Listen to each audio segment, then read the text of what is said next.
Tafadhali usile chakula chochote cha sikukuu kabla hujajua mambo haya. Kati ya vyakula vyote vinavyoliwa Christmas na mwaka mpya, kuna vyakula 10 hatari zaidi kuliko vyote. Watu wengi huviita raha ya sikukuu, lakini madaktari huviita chanzo cha wagonjwa wapya hospitalini. Twende pamoja ili ujue vyakula hivi hatari na chakula cha 10 ni hatari kuliko vyote. Makala hii imeandaliwa na Dr. Mkina. Anafanya kazi kutoa elimu ya afya, lishe na tiba asilia zilizoandaliwa kwa misingi ya kibiolojia. Namba zake ni 0748294113. Pia zinapita chini ya screen ya video hii. Kila mwisho wa mwaka huwa tunapokea wagonjwa wengi waliopatwa na matatizo ya tumbo, presha, kisukari na ini. Sababu kubwa ni vyakula vya sikukuu. Leo na kueleza ukweli ili ujilinde.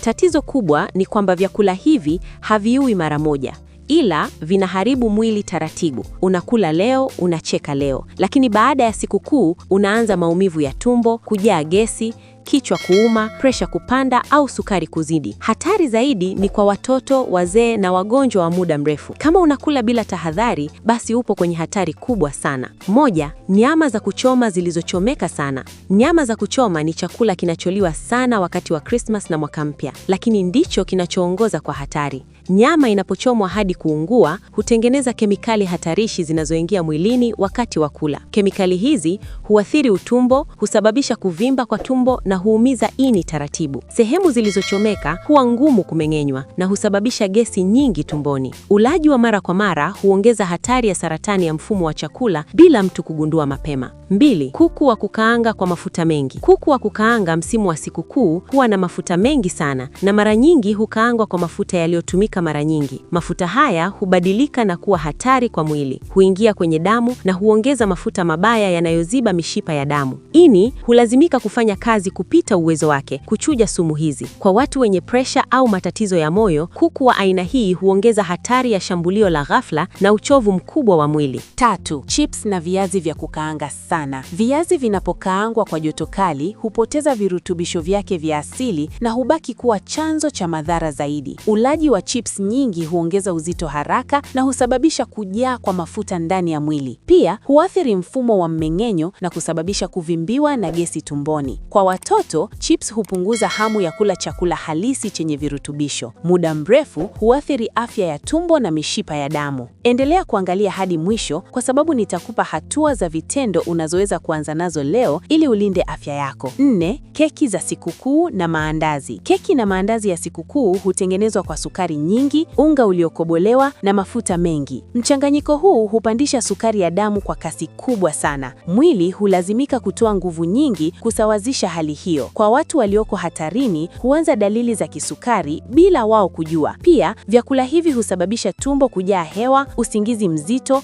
na uchovu baada ya kula. Ulaji wa mara kwa mara huharibu afya ya kongosho. 5. Soda na vinywaji vya sukari. Vinywaji vya soda na juisi za viwandani vina sukari nyingi na kemikali bandia. Havina mchango wowote wa kujenga mwili. Huchochea asidi tumboni na husababisha kiungulia na maumivu ya tumbo. Pia huathiri meno kwa kuyaharibu taratibu. Kwa watoto, vinywaji hivi hupunguza hamu ya kula chakula cha nyumbani. Kwa watu wazima, huongeza uzito haraka na huchangia presha na matatizo ya ini bila dalili za haraka. 6. Pombe inayotumiwa kupita kiasi. Pombe ni miongoni mwa hatari kubwa wakati wa sikukuu. Inapoingia mwilini, huathiri ini moja kwa moja na huumiza ubongo. Ulaji mkubwa wa pombe huongeza shinikizo la damu na huathiri usingizi wa kawaida. Pia, hupunguza uwezo wa mwili kujilinda dhidi ya magonjwa. Watu wengi hupata maumivu ya kichwa, kichefuchefu na udhaifu baada ya sikukuu. Matumizi ya muda mrefu huongeza hatari ya magonjwa sugu ya ini na moyo. 7.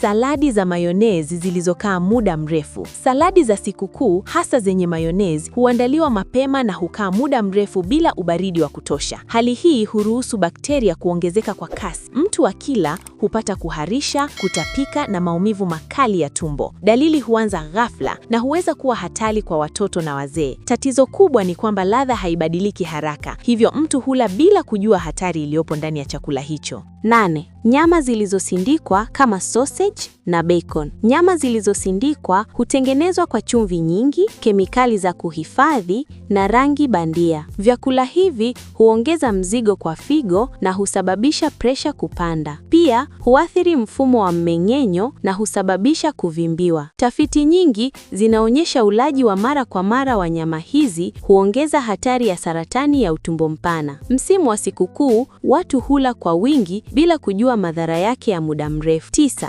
Ice cream na maziwa yasiyo salama. Ice cream nyingi hununuliwa bila kuzingatia usafi na mazingira ya uhifadhi. Maziwa yasiyochemshwa vizuri huwa na bakteria hatarishi. Mtu akila hupata kuharisha, maumivu ya tumbo na homa. Watoto huathirika zaidi kwa sababu kinga yao bado haijaimarika. Tatizo jingine ni kwamba baridi ya ice cream huathiri koo na tumbo, hasa ikiliwa baada ya chakula kizito. Madhara huonekana haraka ndani ya saa chache. 10. Kuchanganya vyakula vizito kwa mlo mmoja. Hili ndilo kosa kubwa zaidi la msimu wa sikukuu. Kula nyama kukaanga, chips, keki, soda na pombe kwa mlo mmoja ni kuubebesha mwili mzigo mkubwa sana. Mfumo wa mmeng'enyo hushindwa kufanya kazi vizuri na chakula hukaa tumboni kwa muda mrefu. Matokeo yake ni gesi, maumivu ya tumbo, usingizi mzito na uchovu. Madhara haya huendelea hata baada ya sikukuu kuisha